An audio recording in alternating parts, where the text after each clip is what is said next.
നമസ്കാരം. നാളെ മാധ്യമങ്ങളിൽ കാണാൻ സാധ്യതയില്ലാത്തൊരു ചിത്രമാണ്. ദേ നോക്കിയേ. മുഖ്യമന്ത്രി പിണറായി വിജയൻ വി.എസിന്റെ ഭൗതിക ദേഹത്തിൽ ഈ വൻ ജനാവലി ആദരാഞ്ജലി അർപ്പിക്കുമ്പോൾ വിഷണ്ണനായിരിക്കുന്ന ആ മുഖഭാവം കണ്ടോ? വി.എസുമായിട്ട് ആശയപരമായിട്ടുള്ള എതിർപ്പുകൾക്കപ്പുറം വി.എസ് എന്ന നേതാവിനെ അംഗീകരിച്ചിരുന്നു എന്നും വി.എസിനോടുള്ള അദ്ദേഹത്തിന്റെ മനോഭാവം എന്താണെന്ന് ആ ദൃശ്യം തെളിയിക്കുന്നുണ്ട്. ചിലർക്കൊരു പക്ഷേ ഇത് വെള്ളപൂശലായിട്ട് തോന്നാം. കാര്യം ചിലരുടെ കണ്ണുകൾ അങ്ങനെയാണ്. അതായത് വ്യക്തികൾ തമ്മിലുള്ള ആത്മബന്ധം, ആ ആത്മബന്ധം പല സന്ദർഭത്തിൽ, ഇപ്പോൾ സഹോദരങ്ങളായിക്കോട്ടെ, നിങ്ങൾ എല്ലായിടത്തും കാണാറില്ലേ, പരസ്പരം അഭിപ്രായ വ്യത്യാസങ്ങൾ ഉണ്ടാകാറില്ലേ?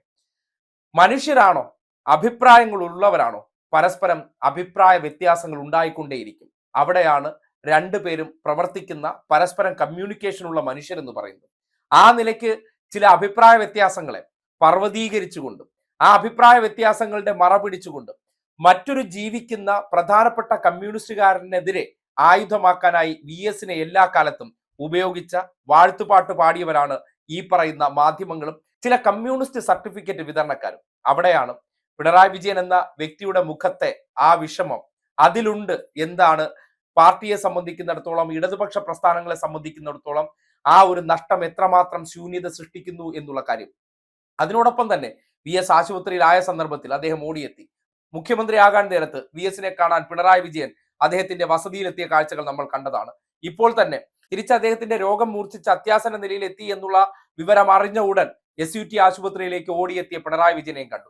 പക്ഷേ അതൊന്നും നമ്മുടെ നാട്ടിലെ ചിലർക്ക് പ്രശ്നമേ അല്ല. ആ പ്രശ്നമില്ലായ്മ എന്തുകൊണ്ടെന്നാൽ, അവരെ സംബന്ധിക്കുന്നിടത്തോളം കമ്മ്യൂണിസ്റ്റുകളെ ഇല്ലാതാക്കാൻ, അതിൽ അവർക്ക് താല്പര്യമുള്ളവരെ ഉയർത്തിക്കാട്ടി ആരാണോ ഭരിക്കുന്നത്, ആരാണോ ജനങ്ങൾക്കിടയിൽ സ്വീകാര്യതയുള്ളതായി മാറുന്നത്, അല്ലെങ്കിൽ ജനങ്ങൾക്ക് വേണ്ടി നല്ല കാര്യങ്ങൾ ചെയ്യുന്നത്, അവരെ ഇകഴ്ത്താൻ ഇമാതിരി നുണക്കഥകൾ സൃഷ്ടിക്കുക. അല്ലെങ്കിൽ നേരത്തെ പറഞ്ഞ പോലെ ഈ ലോകത്ത് പരസ്പരം സഹകരിക്കുന്ന മനുഷ്യർ, അത് സുഹൃത്തുക്കളായിക്കോട്ടെ, സഹോദരങ്ങളായിക്കോട്ടെ, അല്ലെങ്കിൽ മറ്റേതെങ്കിലും ബന്ധുമിത്രാദികളായിക്കോട്ടെ, പരസ്പരം കലഹിക്കാറില്ലേ? ആ കലഹം ഒരു പാർട്ടിക്കകത്ത് നടന്നു കഴിഞ്ഞാൽ അതിനെ ഉപയോഗപ്പെടുത്തിക്കൊണ്ട് എന്തെല്ലാം കഥകളാണ് നമ്മുടെ നാട്ടിൽ മെനയുന്നത്. അത് ആർക്ക് മാത്രമേ ഉള്ളൂ? ഇപ്പോ വി.ഡി. സതീശനും സുധാകരനും തമ്മിൽ ഉണ്ടായിക്കഴിഞ്ഞാൽ അത്തരം നരേഷനുകൾ ഉണ്ടാക്കാറേയില്ല. അത്തരം പ്രശ്നങ്ങളൊന്നും ചർച്ച ചെയ്യപ്പെടാറില്ല. ചെന്നിത്തലയും ഉമ്മൻചാണ്ടിയും തമ്മിൽ ഇതുപോലുള്ള പ്രശ്നങ്ങൾ നിന്നു. അതിനെ സംബന്ധിച്ച് നിങ്ങൾ ഇതുപോലുള്ള കഥകൾ രചിച്ച് കണ്ടോ?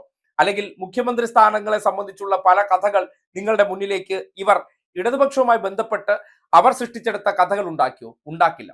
അതാണ് പ്രിവിലേജ്.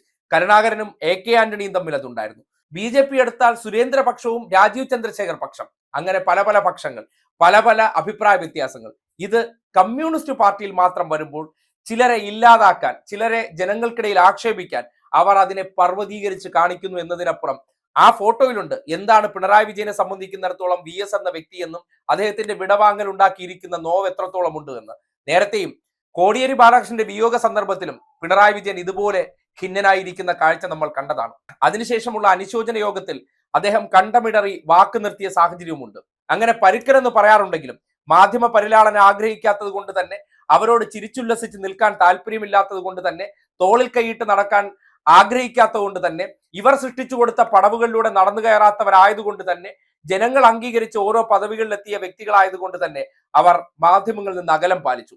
അതുകൊണ്ട് അവർക്കെതിരെ സൃഷ്ടിച്ച കഥകൾക്കപ്പുറം എന്തായിരുന്നു പിണറായി വിജയൻ എന്ന നേതാവിന് വി.എസ് എന്ന വ്യക്തിയെ സംബന്ധിച്ച് ആ ഇരിപ്പിലുണ്ട്, ആ മുഖഭാവത്തിലുണ്ട്.